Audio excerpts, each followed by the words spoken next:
காடை மந்தி பிரியாணி எப்படி செய்து பார்க்கலாம் வாங்க என் ஸ்டைலில். தேவையான பொருள்: பாசுமதி ரைஸ் 1 கிலோ, தயிர் 100, கல்லுப்பு 1 பிடி, தனி மிளகாய்த்தூள் 1½ ஸ்பூன், வெங்காயம் 400, பச்சை மிளகாய் 4, லெமன் 1, தக்காளி 400, இஞ்சி பூண்டு 200, லவங்கப்பட்டை ஏலக்காய் 1 கிராம், ஒரு கைப்பிடி புதினா கொத்தமல்லி. காடை பார்த்திங்கன்னா 6 காடை வாங்கி வச்சுருக்கேன், நல்லா க்ளீன் பண்ணி வச்சுருக்கேன். 300 ml எண்ணெய் ஊற்றிக்கலாம்.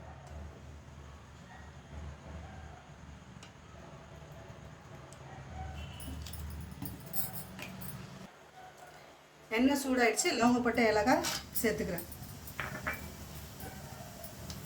வெங்காயமும் சேர்த்துக்கிறேன். சிங்கிங் சட்டில் நல்லா பொன்னிறமாக வர வரைக்கும் நல்லா வதக்கிக்கலாம். வெங்காயம் பார்த்தீங்கன்னா நல்லா ப்ரௌன் ஆகிடுச்சு. இப்போ இஞ்சி பூண்டு போட்டுக்கலாம்.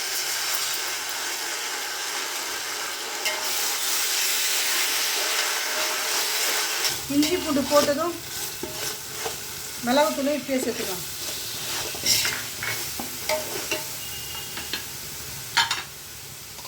புதினா கொத்தமல்லியும் சேர்த்துக்கலாம். இப்படியே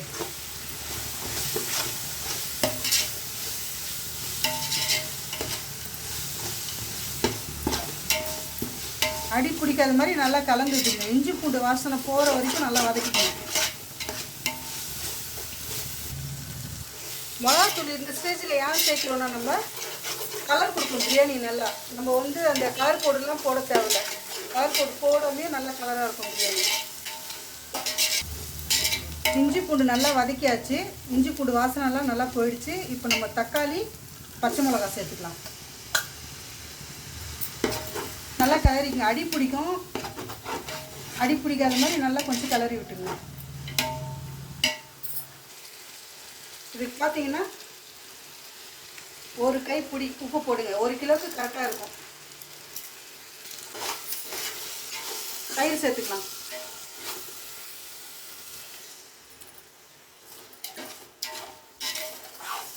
நல்லா கிளறிக்குங்க.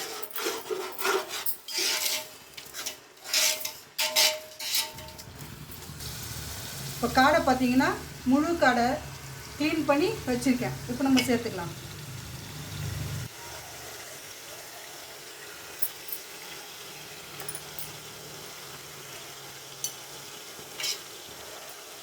பார்த்துக்கலாம் மக்களே, எல்லாம் முழுசாக எதுவுமே வெட்டாதீங்க, எல்லாம் முழுசாகவே போடுங்க. அப்போ தான் உங்களுக்கு நல்லா இருக்கும் சாப்பிட்றதுக்கு. கிளறி விட்டுங்க. உப்பு காரம் நல்லா இதில் உரைக்கும். நல்லா வதக்கி விட்டிங்கன்னா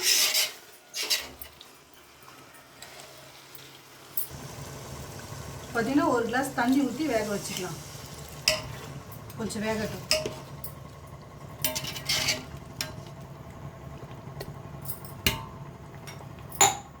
லெமனும் சேர்த்துக்கலாம். அந்த ஸ்டேஜில் நம்ம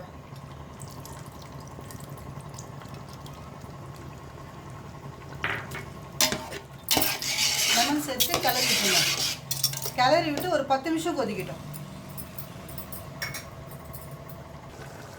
இப்போ காடை நல்லா வெந்துடுச்சு. நம்ம இதை எடுத்து தனியாக வச்சுக்கலாம். இப்போ நம்ம பிளேட்டில்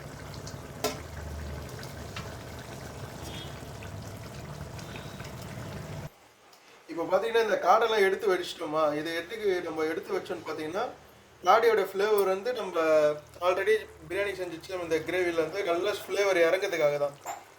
ஸோ அந்த இறங்கிறதுக்காக பார்த்தீங்கன்னா நல்லா ஃப்ளேவர் உங்களுக்கு நல்லாவே கிடைக்கும். அதனால் நீங்கள் எடுத்து வச்சுட்டு மறுபடியும் நல்லா வேக வச்சுருங்க. நம்மளுக்கு பார்த்தீங்கன்னா எடுத்து வச்சுட்டேங்க, எல்லாத்தையும் எடுத்து வச்சிட்டோம். நம்ம இப்போ அரிசியை வேக வைக்கிறதுக்கு தண்ணி வச்சுருக்கோம்.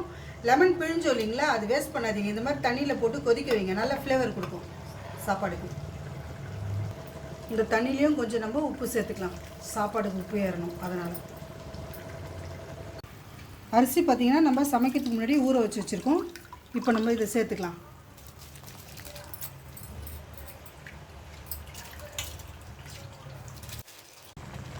அரிசி பார்த்திங்கன்னா இப்போ 50% வெந்துடுச்சு. இப்போ நம்ம இதை நல்லா வடிகட்டி இந்த மசாலாவில் சேர்த்துக்கலாம். பொறுமையாக போடுங்க, அரிசி உடையாமல் போடணும். ஓகேவா? புதுசாக பிரியாணி செய்கிறவங்க பார்த்துக்குங்க. அரிசி உடையாமல் போட்டால் கொஞ்சம் நல்லாயிருக்கும் உங்களுக்கு. இந்த மாதிரி புகை வரதான் செய்யும், கண்டுக்காதீங்க. பார்த்தீங்கன்னா சாப்பாடும் தண்ணியும் கொஞ்சம் லெவலாக இருக்கணும். நம்மளுக்கு இப்போ கொஞ்சம் லெவலாக இல்லை, அதனால் கொஞ்சம் தண்ணி நம்ம சாப்பாடை வடித்தோம் இல்லைங்களா, அந்த தண்ணியை ஊற்றிக்கலாம்.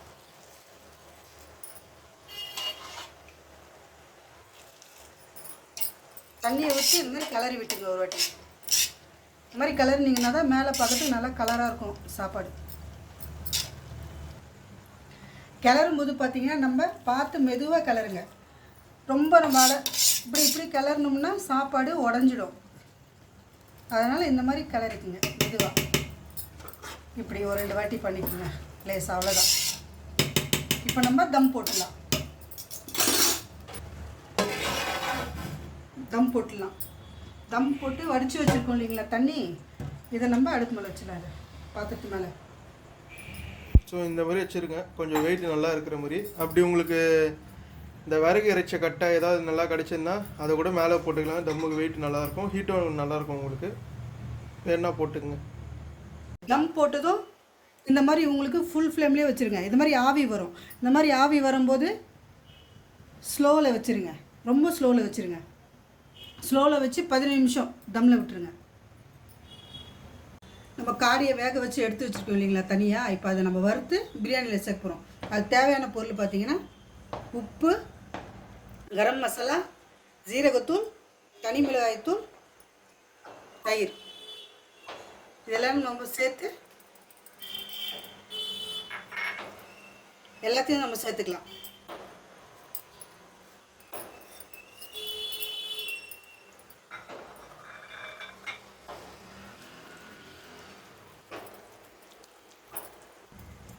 தண்ணியை சேர்த்து நல்லா இந்த மாதிரி மிக்ஸ் பண்ணிக்கலாம்.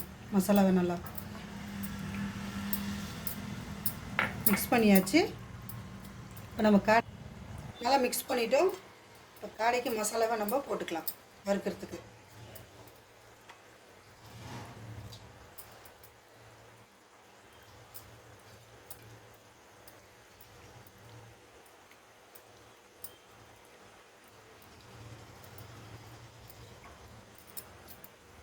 இப்போ பார்த்தீங்கன்னா இந்த மாதிரி நல்லா மசாலா போட்டு எடுத்து வச்சுருங்க. இந்த மாதிரி மசாலா போட்டு நம்ம ரெடி பண்ணி வச்சுக்கலாம். இப்போ ரெடி பண்ணதை நம்ம வறுத்து எடுத்துக்கணும் நல்லா. இப்போ நம்ம காடையை ஃப்ரை பண்ணுறதுக்கு ஒரு கடாயை வச்சுருக்கேன். எண்ணெய் ஊற்றிக்கலாம். எண்ணெய் சூடானதும் காடையை நல்லா நம்ம பொரிச்சு எடுத்துக்கலாம். எண்ணெய் காஞ்சிடுச்சு, நம்ம காடையை வறுத்துக்கலாம்.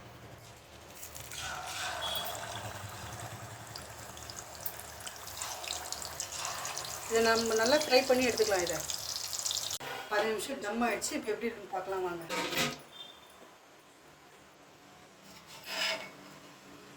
பாருங்க, நான் சொன்ன மாதிரி செஞ்சீங்கன்னா சாப்பாடு நல்லா இந்த மாதிரி உதிரியாக வரும் உங்களுக்கு. இப்போ நம்ம லேசாக இதை கிளறிக்கலாம்.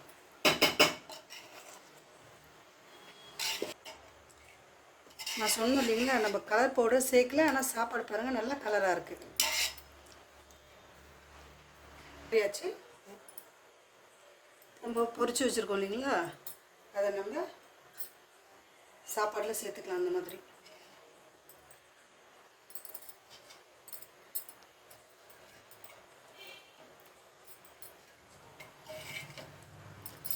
சேர்த்து இப்போ ஒரு 5 நிமிஷம் அப்படியே தமுக்க விடலாம்.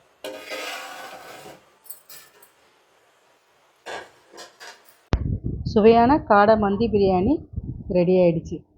கூட நான் ரைத்தாவும் வச்சுருக்கேன். என் சமையல் உங்களுக்கு பிடிச்சிருந்ததுன்னா லைக், ஷேர், சப்ஸ்கிரைப் பண்ணுங்கள். என் சேனலில் நான் நிறைய சமையல் வீடியோ போட்டிருக்கேன், அதையும் பாருங்கள்.